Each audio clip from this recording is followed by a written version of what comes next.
Wusstest du, dass die Art, wie du Noten spielst, das Gefühl eines Stückes komplett verändern kann? Ob sanft und fließend oder kurz und präzise. Die Artikulation, Legato und Staccato, ist der Schlüssel zur musikalischen Sprache.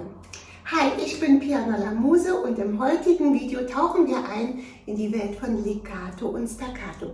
Zwei Begriffe, die für Musiker von zentraler Bedeutung sind. Hier zeige ich euch nun praktische Übungen, wie ihr ganz leicht und systematisch Legato und Staccato üben könnt. Legato ist das gebundene Spiel. Ich zeige es einmal mit der rechten Hand, wie sich die Töne voneinander ablösen.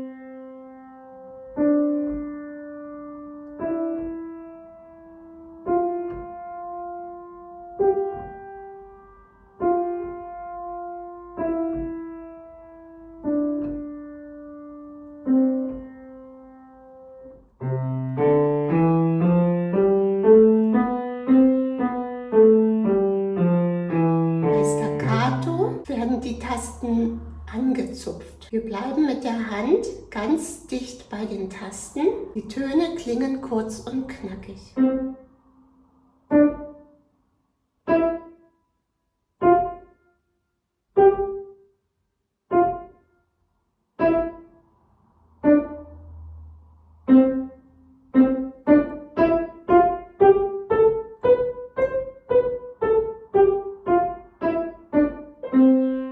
Legato bedeutet gebunden und erzeugt einen sanften und fließenden Klang. Es ist perfekt für romantische Melodien und einen expressiven Stil. Staccato hingegen, das abgehackt bedeutet, schafft einen präzisen und artikulierten Klang. Es wird oft in schnellen Passagen oder rhythmischen Stücken verwendet. Hier zeige ich dir 4 Übevarianten.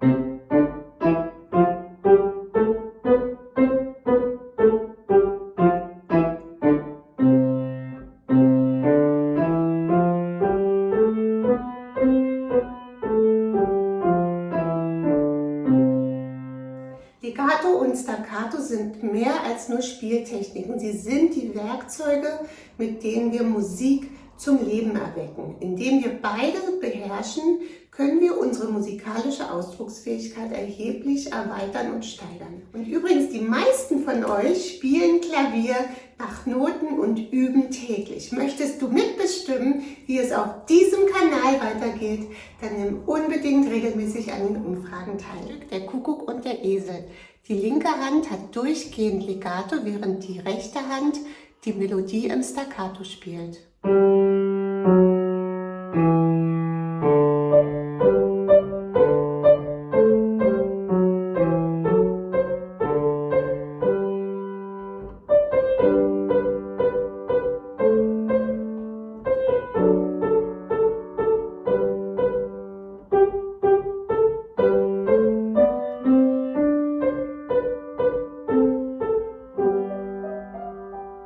Stell dir vor, du spielst eine traurige Melodie und wenn du sie Legato spielst, klingt sie noch melancholischer.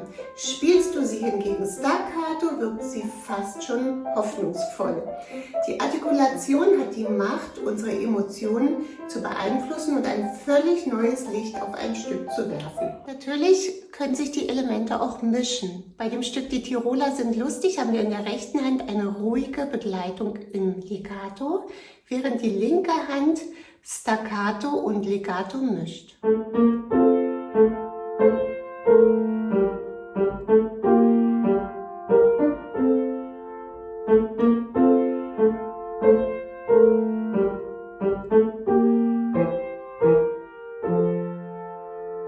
Achte immer auf ein knackiges Staccato und achte auch immer darauf, dass die Töne gleichmäßig gespielt werden.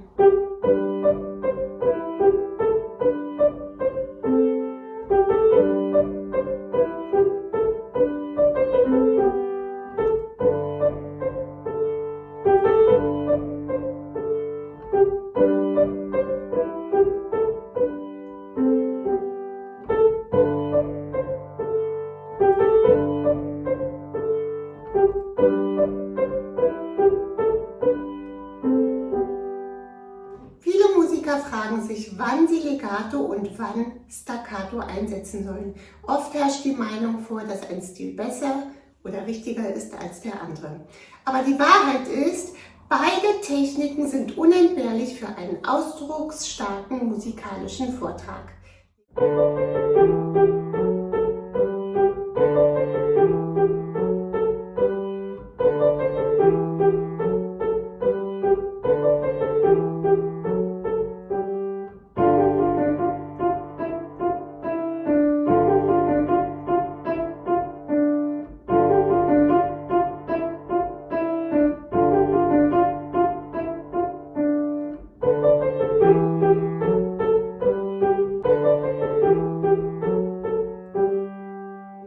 Übe immer erst langsam und dann schnell. Beim langsamen Üben achte auf die Gleichmäßigkeit und auf das gleichmäßige Spielen.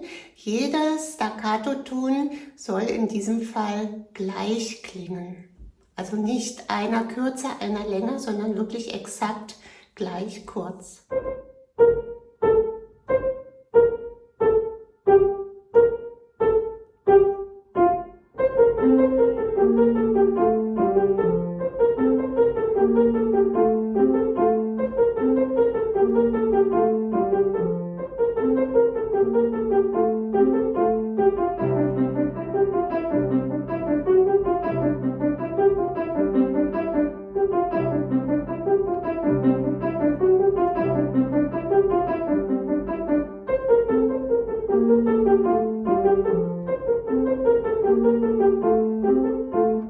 Das Handgelenk muss nach der gestoßenen Note von der Taste hoch zurückfedern.